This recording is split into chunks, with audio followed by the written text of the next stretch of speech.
prevailing wage requirements can admittedly be complicated and confusing to follow.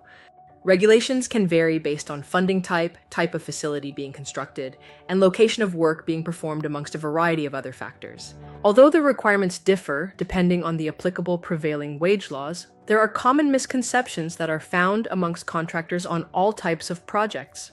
In this video, we'll be walking through a few of those misconceptions.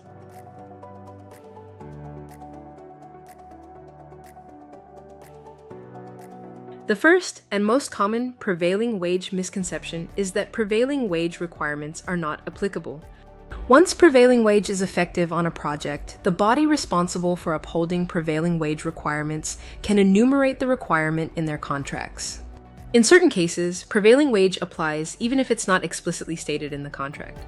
Under the Inflation Reduction Act, the taxpayer attempting to claim the increased credits is responsible for making sure all contractors on the project are paying prevailing wages to their employees and meeting the apprenticeship requirements.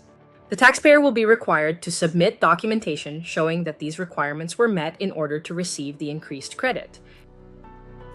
Another common misconception is that certain contracting types, like independent contractors and material suppliers, are always exempt from prevailing wage.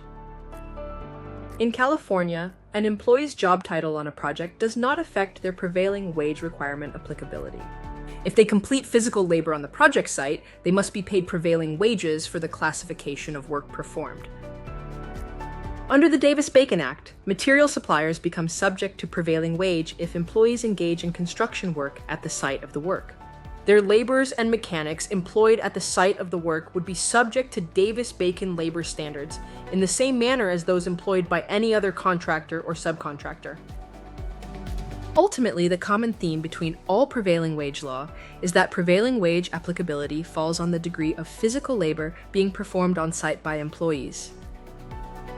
The second most common misconception is that only major government projects mandate prevailing wage compliance.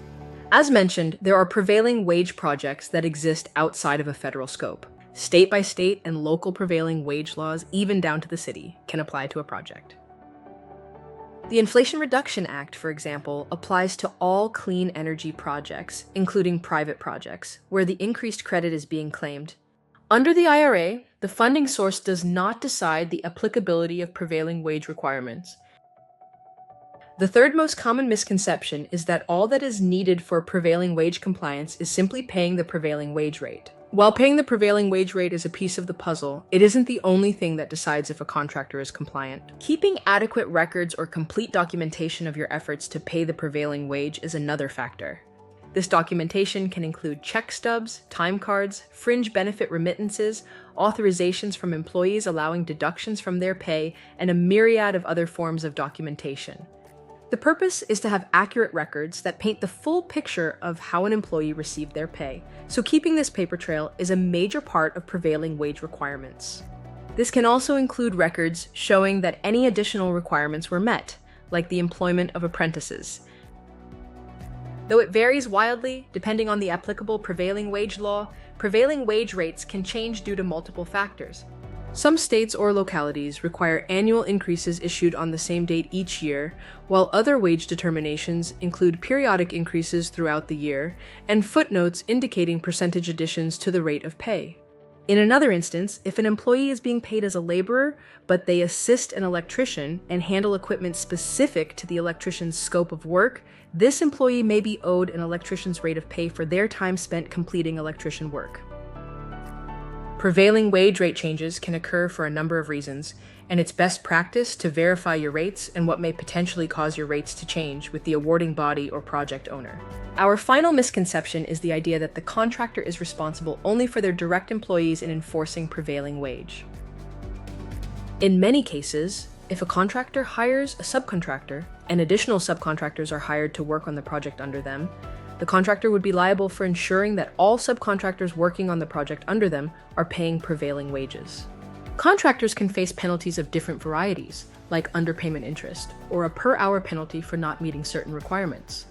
Including specific prevailing wage clauses in contracts is one of the most useful tools for upholding prevailing wage requirements at all levels of a project. As prevailing wage regulations evolve, remaining aware of the changes and understanding the complexities helps avoid costly mistakes. As you work toward compliance, make sure you avoid these misconceptions. Thank you for watching this video. If you need further help or have prevailing wage questions, feel free to give us a call or reach out to us through our website. You can also follow us on our social media platforms for any future updates. Here at Alliant, we'll help you get compliant.